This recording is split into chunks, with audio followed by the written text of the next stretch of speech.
ultimately a lot of Bowlero's procurement has been built up over 27 years. Whereas, I came in and I saw an opportunity to sort of consolidate all of our purchasing, all of our sort of expenses that frankly, a few percentage points here, a few percentage points there add up to millions of dollars.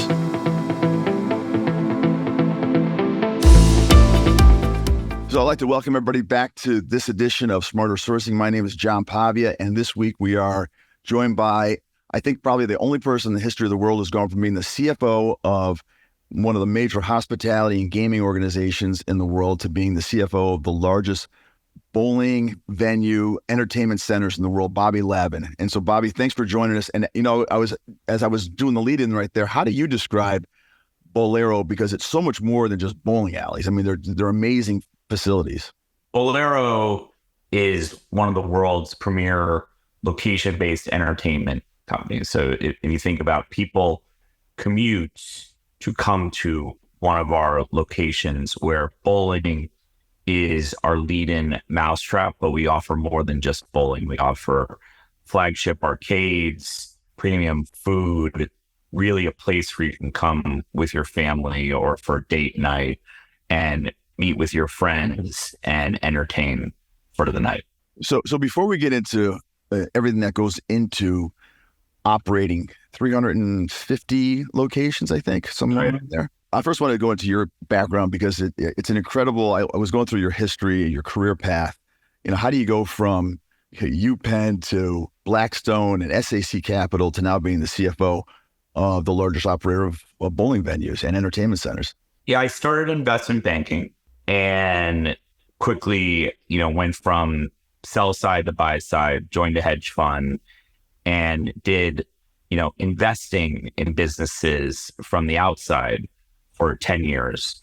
And then after 10 years of doing that, I got the opportunity to become the CFO of a small cap publicly traded company. And I jumped at it because, I've always been a curious person.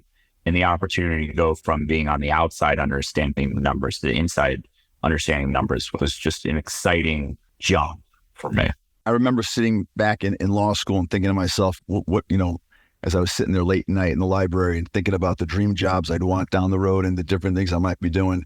When you were sitting there at UPenn thinking about, your future, did you ever envision you'd be the CFO of a venue or a company that runs bowling venues across the country? Where was that on the list of possibilities for you? I was social chair in my fraternity sophomore year.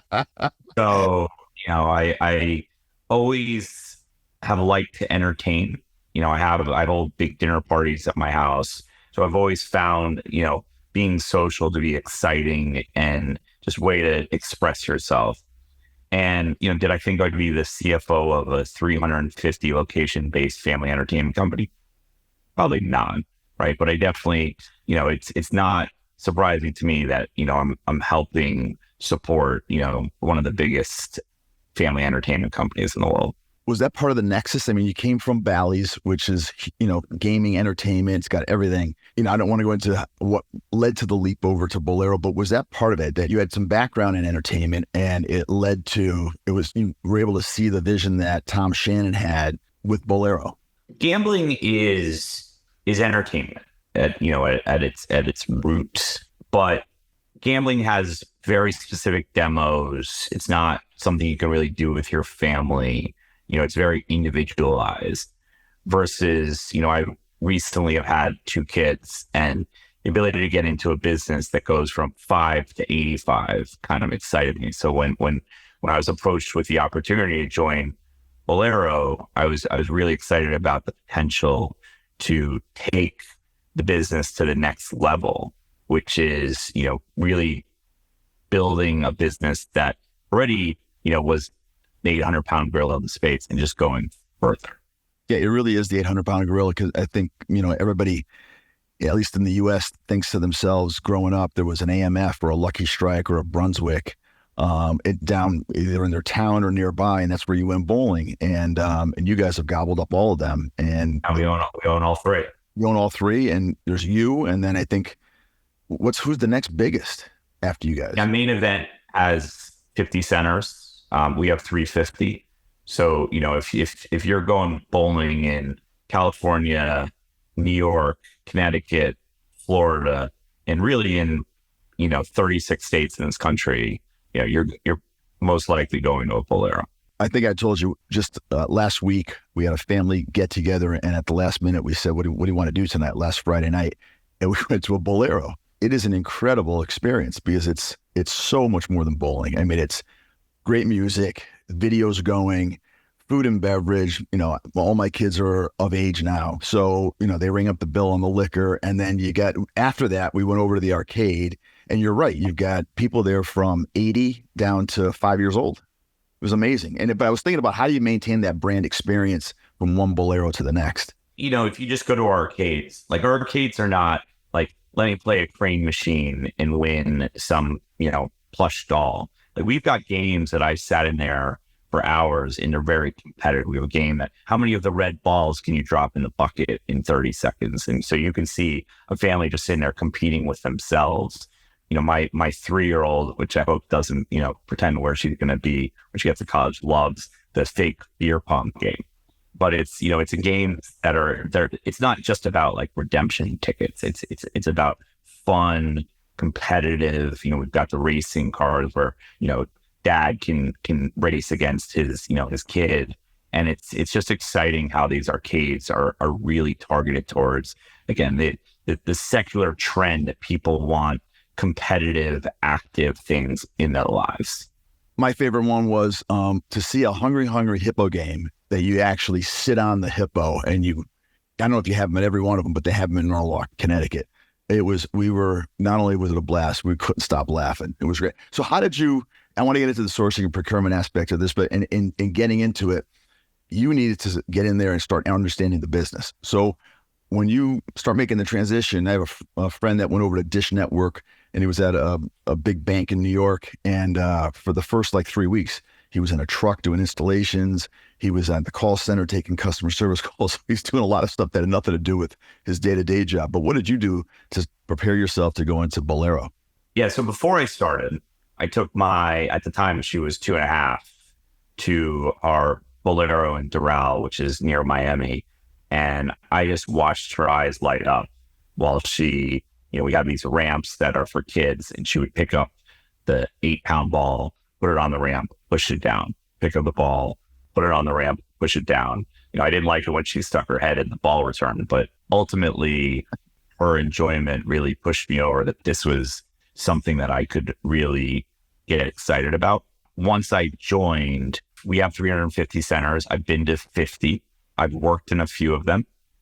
And, I like to roll up my sleeves. So, I got behind the counter, learned about a lot of the efficiencies that Tom has created in the way that the customer flow happens. If you think about, a bowling center or, a lot of people come in at 6 p.m., 7 p.m. on Friday, Saturday night. So you need to have the customer flow. We have ropes to direct traffic and things like that. So it's understanding the dynamics of the business, going in and seeing at 9 a.m. you've got seniors who come in and bowl, right? And so it's finding that balance of how we schedule personnel in and out of the system. I participated in it for a few weeks. And I want to get more into that, but before we do that, I think it's important to at least go back for a second in the history, because Tom Shannon, the founder and CEO, and the vision he had for Bowlero and how to inject what was your father's Friday night bowling league, that experience, and totally transform that. And then now bring sort of new disciplines to the business to really improve the business. It's incredible. I want you to talk about that for a second. And also it shows up in the numbers, and you had just reported an incredible quarter, and you're on the list of you watch CNBC, and Bowlero's stock is on a lot of analyst lists of stocks to watch in 2024. So, tell us about all the efficiencies, the vision and whatnot that he's brought to it, and why your stock's doing so well. Yeah. I mean, Tom Shannon, who's the founder, chairman, CEO of Bowlero, after business school, moved to New York, and there was a very famous bowling alley in Union Square he went into it in 1997, and bright lights, hot dog wiener roller for food, not in an exciting place, but it was still a bowling alley. And he decided to buy it. He bought it. And really, he spent the next 15 years perfecting the experience, right? Mood lighting, good food, great bar, loud music, bright, TV wall, which plays music videos on Friday night, plays football on Sunday night. And the experience became, one of the hottest locations to be in New York for, until it closed. And it closed because the landlord wanted to take the building down. But ultimately, at its peak, it went from $1 million of revenue in 1997 to 15 million because people wanted to be there, right? And it was one of those experiences. I went to it when I was an intern in New York, and frankly, when I lived in New York from 2004 to come in 2015. It's an amazing story. So let's get into your job, your day-to-day role, and what a week working at Bowlero as a CFO is like, and especially with respect to, sourcing and procurement. You have so much going on at a Bowlero. The bowling, obviously, but you just went through it. The lighting, food and beverage, the entertainment center with the arcades. There's a lot to keep track of, and I can't even imagine how many different vendors you're dealing with. So first of all, how are you structured, and how do you play air traffic controller as a CFO to make sure that, everybody's now falling in line with the structure that you want and the guidelines you have? My EBITDA margins are in the 50s, right?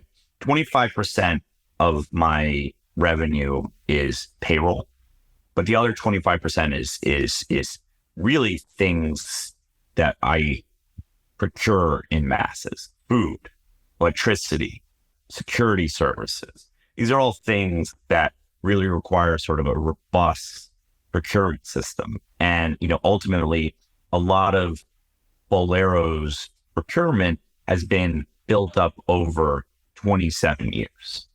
Whereas, I came in and I saw an opportunity to sort of consolidate all of our purchasing, all of our sort of expenses that, frankly, a few percentage points here, a few percentage points there add up to millions of dollars. So when we think about the structure organization and working with your sourcing and procurement people, what are you telling them, and what do you think is important for them to know, and how to align the sourcing and procurement strategy and what they're doing in their daily jobs with the company's overall strategy? The strategy that I've always tried to instill into my teams, and it's been very powerful, is they have to think about every dollar out of the business as if it was their own, right? It's super important to make it so I know people work hard. I care that they work hard, but there's only so many hours in the day. At the end of the day, but you pull them back and you say, but would you spend this dollar if it was your money? And the second that they believe that and they're incentivized appropriately to that, they will find savings everywhere.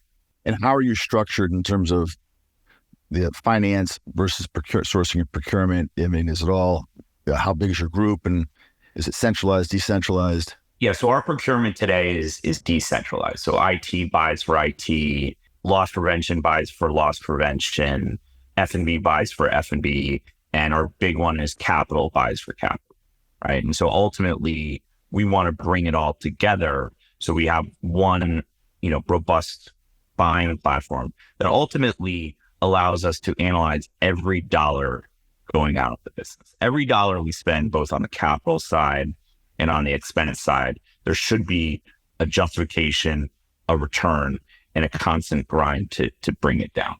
And what's your biggest challenge right now in trying to do that and trying to get there? Is it culture? Is it getting people to do things differently? Or is it, just technology? I think technology is a big focus. Investing in systems, when you have to balance investing in systems or building a new bowling center, right? Like the bowling center has significant, 30-40% returns versus investing in technology. sometimes it's, technology always been viewed as a cost center, not as an efficiency driver.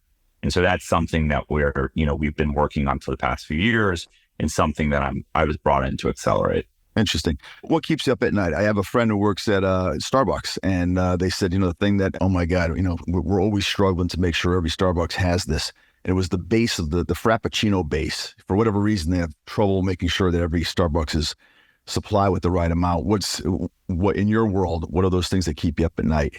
I'm very concerned about the control that the technology companies have over their pricing, right? It's very, we're in a world where you install, an ERP or you install your POS, you spend millions, if not tens of millions, putting it in, and they can just change pricing. Like, obviously we have power to negotiate pricing up front, but what happens at the end of the 5-year contract? So a lot of the pricing and technology right now is probably my biggest concern as a CFO. And when you draw back on your experiences that you've had up to this point, which one translates the best? Which one do you go back to and said, the method I used back here at where one of your former jobs, I'm gonna deploy it here in that strategy because I think it'll work the best.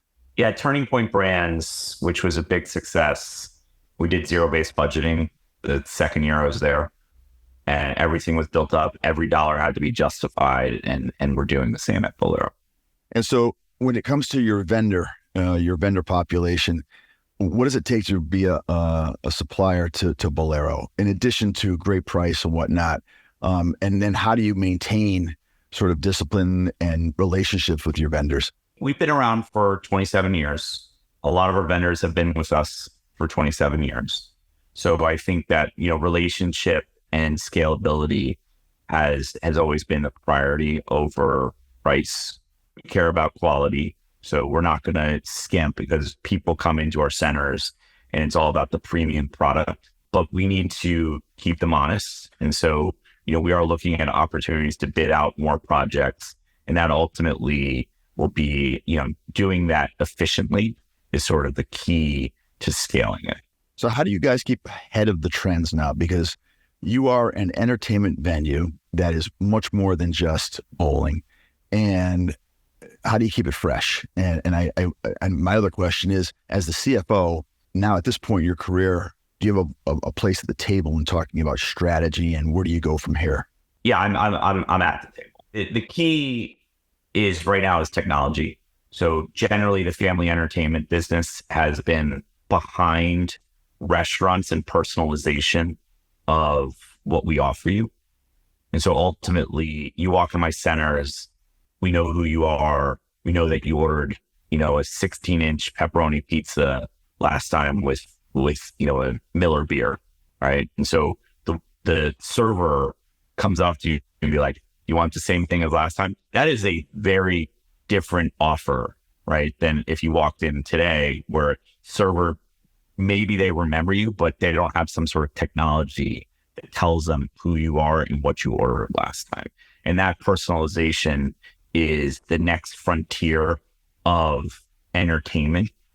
And that just excites me because you think about, Netflix, like why has Netflix been so successful? Because it's like, it personalizes what they show you, you should watch. So you always feel like there's something to watch. You're not scrambling to find things. You come into our centers, we will personalize it for you. We will send you an email a week before your kid's birthday and say, hey, bring in Emma for her 4th birthday, and here's a $5 game card. That game card costs us nothing, right? And so that ability to pull you in via technology will be very powerful for the family entertainment.